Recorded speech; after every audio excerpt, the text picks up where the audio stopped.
Hey there, welcome back to Dapp University. So today I've got a very special guest on the channel. I've got Ben here to talk about how he got his first job as a blockchain developer. So welcome, Ben. Thanks for having me. Awesome. So I talked to Ben a little bit just now before we started recording this. He actually reached out to me over email, talked about how Dapp University had been helpful in helping him get his first job. And he's got a really great story. And I want to kind of interview him a little bit to pick out some of these key details that I thought were really relevant when he was telling me about his story, so that it can help you. That's ultimately what this video is for, is to show you that, yes, it is possible for you to get a job as a blockchain developer, a new blockchain developer without a programming background, because that's really where Ben started. And today he's working a full-time blockchain developer job. So I'm really excited to get into this. So Ben, first of all, let's just start off with, what is your job now? Yeah, I'm a junior blockchain developer at a company called Scarcity Labs. We're specifically in the NFT space, non-fungible tokens, and we're exploring a wide array of projects right now. I'm working on the full stack, doing React, Node, interacting with the Ethereum blockchain. Yeah, that's awesome. Congratulations, man. So now I know Ben told me that these guys are kind of in stealth mode a little bit right now, so we won't get into too many of the details. But so tell me, you're a blockchain developer now, and you're a junior blockchain developer. And this is one thing I hear a lot. People say, people aren't hiring junior blockchain developers, they're only hiring, senior devs, people with years and years of experience. And that's frankly not true. And you're a good example of that. So, you're a junior developer now, working there, but you did not have a programming background just a few years ago, right? Is that right? Yeah, I studied political science and business in undergrad. And only after that, I really got into programming. Yeah, that's awesome. Because so many people ask me, like, hey, do I need a computer science degree? Do I need this? Do I need that? Do I need years of programming experience? And my answer is always, no, you don't. And so that's great that, you're living proof of that. So, here's another thing that I want to highlight, and this is why I'm really excited to have you on the channel today. You mentioned a little bit to me in the video before that, you didn't have a computer science background, you didn't have a programming background, and you also mentioned, I hope it's okay if I repeat this, but you mentioned having a little bit of a learning disability. Is that right? Yeah. No, it's, they called it a processing issue. It's hard for me to compare to other people, but I guess it takes me more time to internalize things. So like, for example, when I was watching your videos religiously, when I was getting into the space, I would always watch it like 5-6 times. Sure. Maybe compared to other people, I would pick things up a little slower. And to balance that, I would just work harder. Yeah. So, that's another thing I really want to highlight, is that you overcame a lot of obstacles to get to where you are. And so for a lot of people who are kind of sitting on the sidelines, waiting to get started, saying, oh, hey, programming feels too hard. Programming really feels hard to a lot of people, whether you might think that you have maybe a disability or not, right? But you've overcome a lot of obstacles. That's another thing I want to highlight that is really remarkable. And another reason I'm excited to, kind of hear your inspiring story. And that's really what I want people to get out of this, is to feel like they can do it, right? They don't have to have all these credentials. They don't have to have all this experience. They can get started today learning blockchain. So that's the next thing I want to talk about. Why did you get into this at all? You had no programming background. You had the deck stacked against you in a lot of ways. What was the carrot that was dangled in front of you that said, I want to cross this gap to get to that point? So after undergrad, I didn't really know what I wanted to do. During my summers, I worked at a tech startup, more on the marketing side. And I knew that like when I graduated, I wanted to somehow get back into the world of tech. And I always had app ideas in undergrad. That was kind of my thing. And with that, I knew like, okay, let's get into this world of tech. And I also didn't want to be dependent on other people when I had my own app ideas.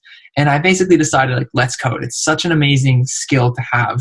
And there's nothing more important than a good coder, in my opinion. So I decided to just dive headfirst into that world. I started with iOS development. So I started with Objective-C and Swift for the languages we were working with Apple. And eventually I ended up in Jerusalem, where I did like an unpaid internship, which a lot of people were kind of hassling me about at the time. But the way I looked at it was free education as opposed to working for free. And Right. through there, I learned a ton. And that would have been around the summer of 2017, when those were in the space, like the blockchain space and Bitcoin in particular, the price would have been exploding at that time. And when I was in Jerusalem, I didn't know that many people. I didn't really have any friends there. So I went to meetups on my spare time, went all the time, and to different blockchain ones. And that was when I really started getting into the world and reading about it on my spare time. Yeah, that's great. So, you kind of went down that rabbit hole that some people call it a mind virus of, crypto and blockchain and all that kind of stuff sort of gets a hold of you and you can't let it go. That was certainly very similar to my story about kind of getting into it, understanding it, me wanting to kind of, get into the tech, right? Once you saw the possibilities. Okay. So let's see here. So I want to highlight something else that you mentioned in there. Which is sort of getting that internship, and that would be a sort of a gateway to you eventually getting some education and experience. And this is something I try to tell people a lot, which is, getting started. Sometimes you might want to take opportunities that wouldn't be appropriate maybe for a developer with some experience, because you are getting experience, right? That's the value that you're getting if you work for less or even free, maybe initially, for someone who can really teach you something. That's a huge benefit. And when we spoke earlier, talked a little bit about how that was instrumental in you getting your first job. And something I tell other people a lot on the channel is the importance of building a portfolio. And it sounds like for you, this internship was a very instrumental thing that was kind of served as your launching point, maybe other than the portfolio. And then maybe the thing I want to, go ahead. Sorry. I've done enough talking. This is about you. For me, it was a confidence booster more than anything. Like on top of the actual professional development, which I got there, but you always kind of have that burden on you, like, crap, like how am I ever going to compete with a guy with a CS degree or a software engineering degree? And when I was in there, though I didn't have that huge responsibilities there, obviously, it was like, wow, like, I remember there was one day like, wow, I'm really doing this. Like I'm here, I'm delivering tasks for them. I got people I got deadlines I kind of got to hit. And it was a real I can do this. So when I decided to make the leap from iOS development to blockchain development, I was like, here we go again, starting off with something I know nothing about. But it was kind of like, hey, if I was able to pull this internship off, then I can pull off another switch into blockchain development. And it was more than just learning about blockchain. It was also learning new language. If you really want to get into blockchain development, Solidity isn't enough. You also have to learn JavaScript. You have to get into Node. You have to learn React. There's a huge learning curve which you have to do if you're coming from no programming background. So that was the big benefit of the internship. I'd say the confidence boost more than anything. Yeah, I think that's great. And I think some people, the internship route might be good for another reason, and maybe you can tell me whether this is right or not for you, which is it takes some of the pressure off. If you're an intern, there's less of an expectation for you to have a high degree of competence, with your skills. Was that the case for you? For sure. Absolutely. Yeah, totally. Because I remember when I was eventually looking for a real job, I was like, oh, crap. No one to hold my hand now. But that was definitely a benefit of being an intern at first.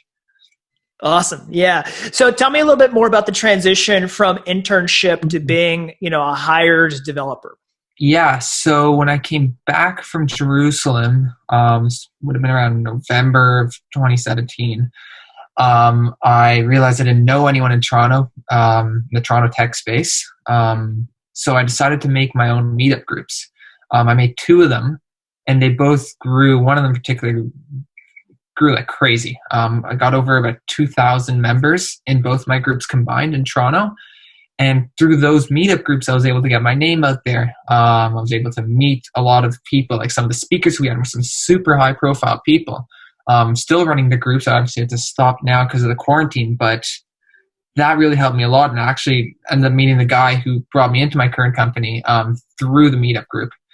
And that's, again, another confidence boost, starting something from scratch into building the groups, which they became.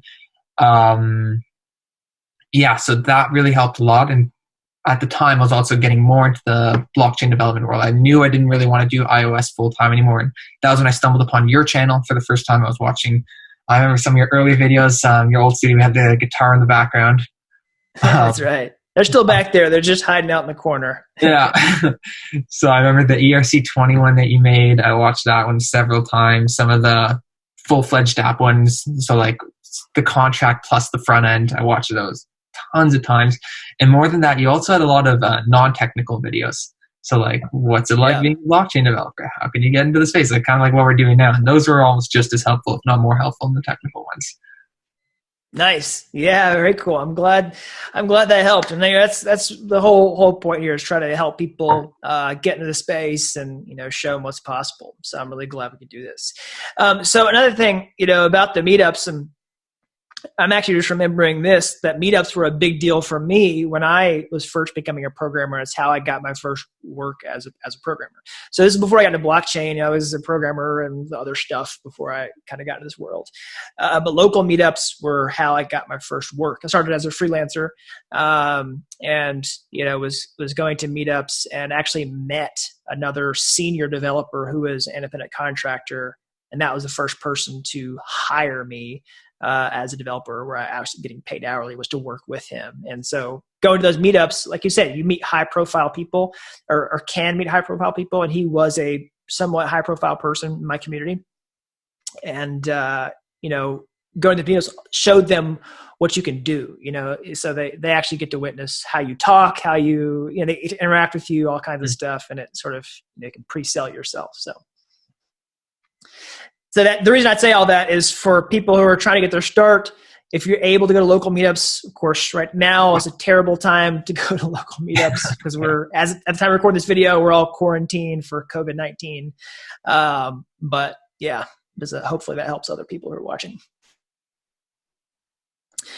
Okay, let's see here. So I think we've covered a lot that there is. Was there something else from the story that you kind of told me about? I guess going forward from there, I took another internship in Toronto with a meetup group, this time in the blockchain space. And then from there, that opened the door to my first paid job. We had a blockchain certificate program at a college in Toronto, and I was able to become one of the lab monitors there. And through there, I learned a lot doing that. We kind of learned by teaching. And then from there, that opened the door to my current job. So it's kind of like a little snowballing. You're getting more technically skilled and meeting people and more confident. And eventually that, keep staying on that path, good results will happen. Right. Yeah, there's two things that come to my mind now that you're saying that as well. The first is, it sounds like you almost took baby steps towards this, which is a different approach than some would take. I'm more of a jump in and just see what happens kind of thing, but that's not necessarily everyone's appetite, right? So I want to give people multiple perspectives on how they can kind of approach this type of thing. And it seems to me like, you had some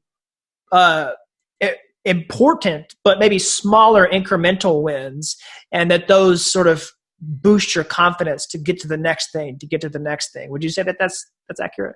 For sure. Yeah. Because for me, there was always kind of that whole, you don't have a CS degree, you have no background in this. Like, what are you doing with these people? So these baby steps, they kind of helped me build up into that. And yeah, it was just it was a good way for me to do it, but I'm not you. I'm not, like, everyone's different. Some people go everyone's different, and there's no right way to be. Yeah, totally. So let me ask you this too. And you mentioned that sort of, I don't have a CS degree. There's almost this self-doubt. Like I definitely, I don't have a computer science degree either. I'm a self-doubt programmer, all that kind of stuff. Definitely know how this feels. Would you say that, getting into your internship and just being around other people helped boost your confidence to see that, like, even if somebody has all this experience in one area, as soon as they step a little bit outside of that, there's an equalizing effect where they lose all their domain expertise. And, I don't know. One thing about this space, not necessarily blockchain, but programming in general, is the most important skill is knowing how to learn. Making that transition from iOS to blockchain was like further reinforcing that. And some of the best programmers I know are people who are self-taught. And especially with blockchain right now, it's such a new space. Like, there are some organized programs, but if you really want to do it, you got to be self-motivated. You got to do it yourself. So that kind of whole doubt of not having the CS degree is totally behind me now, because I know that one thing I do know how to do is learn. Ironically enough, since I do have the learning disability, but I'm confident in my ability to learn new things. So if you know how to learn and have the kind of attitude of being able to sit for long hours and persevere and get through it, you'll be just fine. Anyone can pick it up, really. That's really great. I'm glad that you mentioned that, because that's something that I think is key for a lot of people.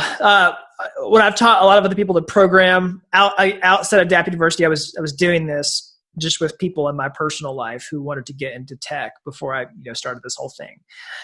One thing that I would try to coach them on was keep a time log of how much time you actually spend learning, because I think there's this self-deception that people have, which is, I've been doing this forever. It's like, well, no, you've been doing this for like 2 hours, and you did it for like 2 hours a day for 4 days. Like, that's 8 hours, right? So imagine somebody who sits at their computer for 8 hours per day in their job. You know what I mean? So it's like, I think I would try to give people big time quotas to meet before you can say, I'm not good at this. Like, I'd be like, you should do this for like 500 hours before you conclude that you're not good at this. You know what I mean? Mid quotas, I guess. Yeah. So I mean, I'm not saying everyone watching this video has to do that kind of thing, right? But I think what you hit on something that's key, which is sitting down for long periods of time, sitting with things until it makes sense. And me thinking about how I first learned to program in general is there was a lot of, it looks like a foreign, I mean, to me, Chinese, and I say that me as an American who speaks English, because Chinese is something that I could not read ever because there's nothing similar to my language. Right. Yeah. And so it's like, that's what programming looked like to me. So yeah, totally.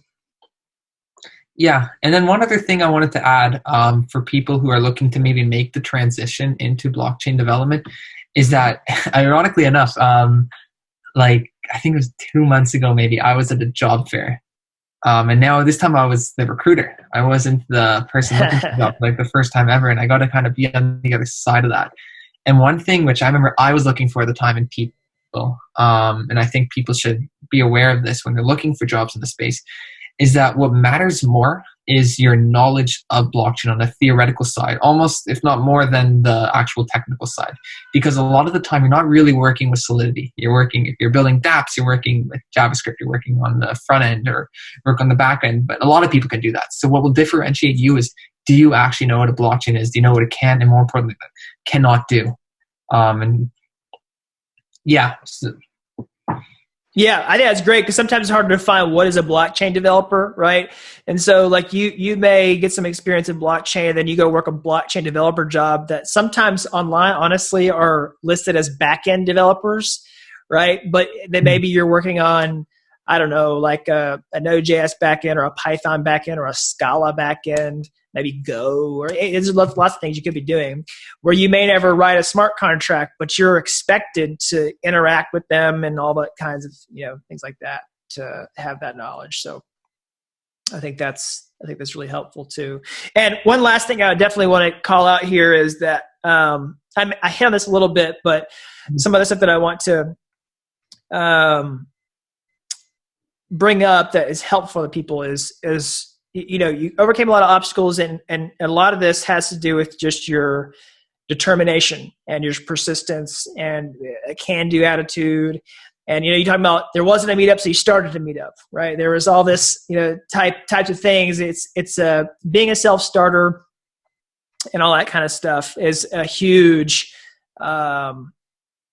part of this transition, especially if you don't go to coding boot camp. If you want to teach yourself, you don't have a computer science background. That's a big and key ingredient. And you don't have to necessarily have that quality in spades, right, in order to do this. But it definitely, as much as you can bring that up within yourself, the more the better. And I think part of that's seeing the big carrot that's dangled on the other side, which is a huge opportunity for developers in blockchain. And that's really what I try to help people see. So yeah. Yeah. Very cool. Well, Ben, unless there's anything, that I feel like we missed, I feel like we've covered a lot of ground here. Hopefully we said a lot of helpful things for people. My goal of this video is to bring you on so that they can see a real life person who, got their first blockchain developer job as a junior with no programming background, and see if this is possible, that, Dapp University can help them. And hopefully this will inspire more people to follow in your footsteps. Mm-hmm. Yeah. So is there anything you can think of that I might have left out? And no pressure. It's a simple yes, no question. Yeah. To anyone who's watching, subscribe to your channel. Yes. All the time. It really, really helped me a lot. It was almost, I was saying before, it was surreal when you answered the call, and it felt like I was watching your video. All of a sudden you're saying, Ben, can you hear me? Yeah. But yeah. Yeah, cool. Well, awesome, Ben. Well, Godspeed at your new job. Really excited for you, all that kind of stuff. I'm going to go ahead and wrap us up for today. Everybody, it was great to have Ben on. Follow his example. He's got lots of great things to say. Hopefully you found some value in this video, some tips that you might pick up if you're trying to do the same. So until next time, subscribe to the channel, click the like button down below, and thanks for watching Dapp University. Thanks for having me. All right, bye-bye.